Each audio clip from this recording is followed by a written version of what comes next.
प्रिय भक्तजनों, आज हम कार्तिक महात्म्य का छठवां अध्याय श्रवण करेंगे। तो आइए सुनते हैं छठवां अध्याय। नारद जी बोले, जब 2 घड़ी रात बाकी रहे तब तुलसी की मृत्तिका, वस्त्र और कलश लेकर जलाशय पर जाएं। कार्तिक में जहाँ कहीं भी प्रत्येक जलाशय के जल में स्नान करना चाहिए। गर्म जल की अपेक्षा ठंडे जल में स्नान करने से 10 गुना पुण्य होता है। उससे 100 गुना पुण्य बाहरी कुएं के जल में स्नान करने से होता है, और उससे भी अधिक पुण्य बावड़ी में, और उससे भी अधिक पुण्य पोखर में स्नान करने से होता है। उससे 10 गुना झरनों में तथा उससे भी अधिक पुण्य कार्तिक में नदी स्नान करने से होता है। उससे भी 10 गुना पुण्य वहाँ होता है जहाँ 2 नदियों का संगम हो, और यदि कहीं 3 नदियों का संगम हो तब तो पुण्य की कोई सीमा ही नहीं होती। स्नान से पहले भगवान का ध्यान करके स्नानार्थ संकल्प करना चाहिए।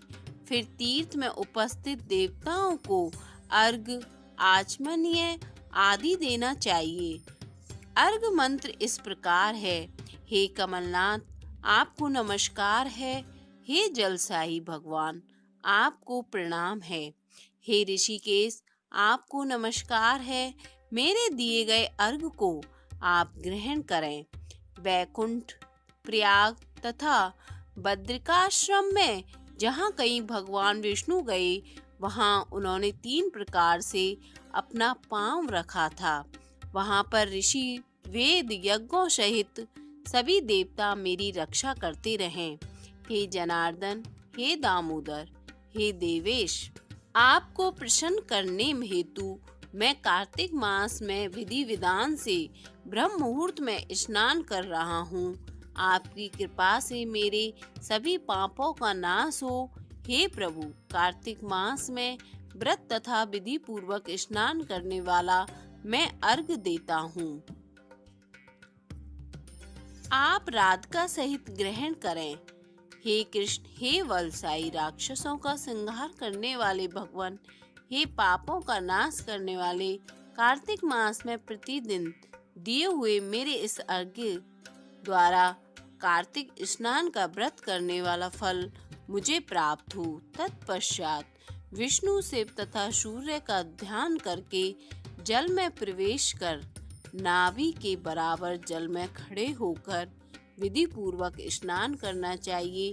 गृहस्थी को तिल और आंवले का चूर्ण लगाकर तथा विधवा स्त्री व यति को तुलसी की जड़ की मिट्टी लगाकर स्नान करना चाहिए। सप्तमी, अमावस्या, नवमी, त्रयोदशी, द्वितीया, दशमी आदि तिथियों को आंवला तथा तिल से स्नान करना वर्जित है।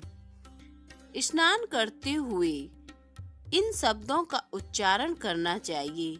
जिस भक्ति भाव से भगवान ने देवताओं के कार्य के लिए 3 प्रकार का रूप धारण किया था, वही पापों का नाश करने वाले भगवान विष्णु अपनी कृपा से मुझे पवित्र बनाए।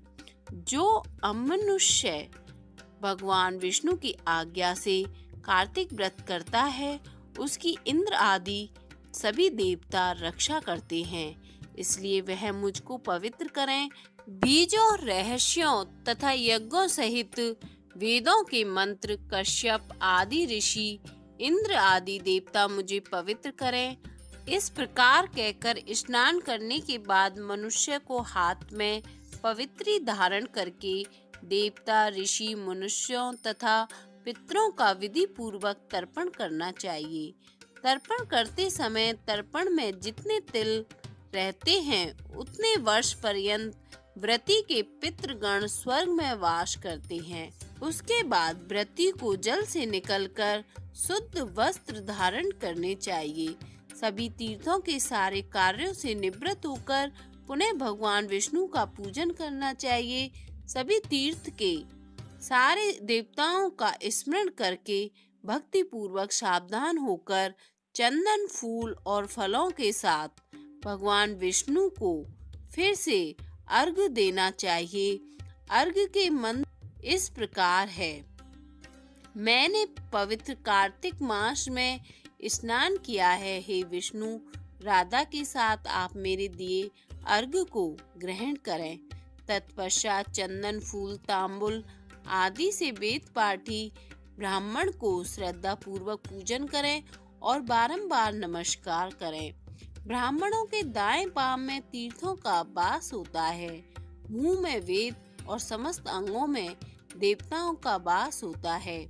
अपने कल्याण की इच्छा रखने वाले मनुष्य को इनका ना तो अपमान करना चाहिए और ना ही इनका विरोध करना चाहिए। फिर एकाग्रचित्त होकर भगवान विष्णु की प्रिय तुलसी जी की पूजा करनी चाहिए। उनकी परिक्रमा करके उनको प्रणाम करना चाहिए। हे देवी, हे तुलसी, देवताओं ने ही प्राचीन काल से तुम्हारा निर्माण किया है और ऋषियों ने तुम्हारी पूजा की है। तो हे विष्णु प्रिया तुलसी, आपको नमस्कार है। आप मेरे समस्त पापों को नष्ट करो। इस प्रकार जो मनुष्य भक्ति पूर्वक कार्तिक व्रत का अनुष्ठान करते हैं, वे संसार के सुखों का भोग करते हुए अंत में मोक्ष को प्राप्त होते हैं। इस प्रकार जो मनुष्य भक्ति पूर्वक कार्तिक व्रत का अनुष्ठान करते हैं, वे संसार के सुखों का भोग करते हुए अंत में मोक्ष को प्राप्त करते हैं। 6वां अध्याय संपन्न।